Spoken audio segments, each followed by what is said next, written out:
आप सभी लोगों का हमारे इस चैनल में स्वागत है।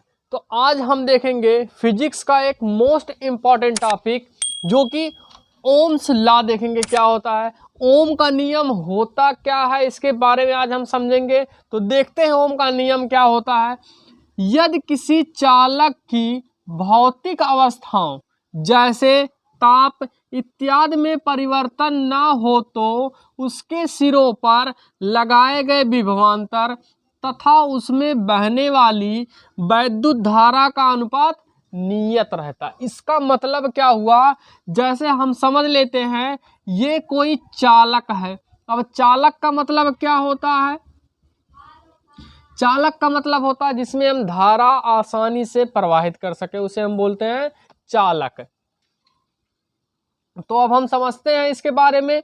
चालक, तो ये कह रहा था यदि किसी चालक की भौतिक अवस्था जैसे इसमें है, इसमें बहने वाली धारा और इसमें कुछ धारा जाएगी तो कुछ विभवांतर भी उत्पन्न होगा। हमने मान लिया वो बी है और इसमें जो बहने वाली धारा है हमने मान लिया स्मॉल आई। तो ये डिफिनीशन करें, यदि किसी चालक की भौतिक अवस्थाओं जैसे ताप इत्यादि में परिवर्तन ना हो तो उसके सिरों पर लगाए गए विभवांतर, हमने मान लिया वो विभवांतर बी है, तथा उसमें बहने वाली धारा का अनुपात, अनुपात मतलब होता है भिन्न, या इसी को हम लोग बोलते हैं बटे का अनुपात क्या होता है, नियत होता है। ये था ओम का नियम। एक बार फिर समझ लेते हैं। यदि किसी चालक की भौतिक अवस्थाओं जैसे ताप इत्यादि में परिवर्तन ना हो तो उसके सिरों पर लगाए गए विभवांतर अर्थात बी तथा उसमें बहने वाली धारा आई का अनुपात नियत होता है। तो इसके बारे में थोड़ा सा और समझते हैं। तो ये देखते हैं, जैसे ये हम हिंदी का लिखेंगे, जब इसके बारे में हम बता देंगे। यदि किसी चालक में बहने वाली धारा क्या है, स्मॉल आई है, उसमें उत्पन्न विभवांतर कैपिटल बी है, तब देखते हैं ओम के नियम से लिखते हैं बी बटे आई इक्वल टू नियतांक। और एक चीज हम लोग समझेंगे इसमें, जो ओम का नियम होता है वो हमेशा होता है बी प्रोपोर्शनल आई। ये होता है ओम का नियम। कभी कभी ये ऑप्शन में पूछता है तो वहां लिखता है कि ओम का नियम क्या होता है, तो ओम का नियम बी प्रोपोर्शनल आई होता है। और इसी को हम बटे करके भी लिख सकते हैं बी बटे आई। अब ये जब हटाते हैं तो एक नियतांक लगाते हैं, हमने वहां पर भी हिंदी लिख दिया नियत। और नियत मतलब क्या होता है, जिसका मान कभी ना बदला जा सके उसे हम बोलते हैं नियत, या इसी को बोलते हैं कांस्टेंट।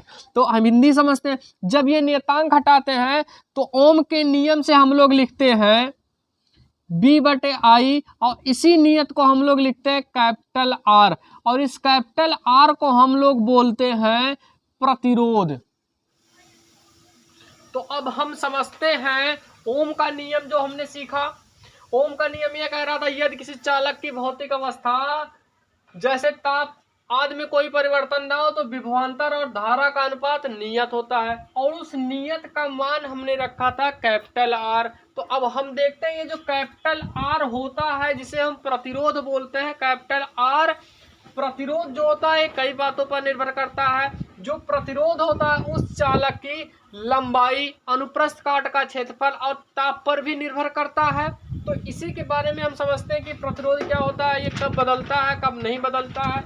तो समझते हैं ओम के नियम के अनुसार जब तक किसी चालक का ताप तथा अन्य भौतिक अवस्थाएं जैसे लंबाई, परिच्छेद क्षेत्रफल, चालक का पदार्थ इत्यादि नहीं बदलती तब तक चालक का प्रतिरोध नियत रहता है। नियत का मतलब ये जो प्रतिरोध है अपना, ये कब नहीं बदलेगा, जब तक कि उसमें जैसे लंबाई हो गया, परिच्छेद क्षेत्रफल हो गया, चालक का पदार्थ, यदि यह नहीं बदलता है तो जो प्रतिरोध होगा ये हमेशा नियत रहेगा, अर्थात कांस्टेंट रहेगा, फिक्स रहेगा।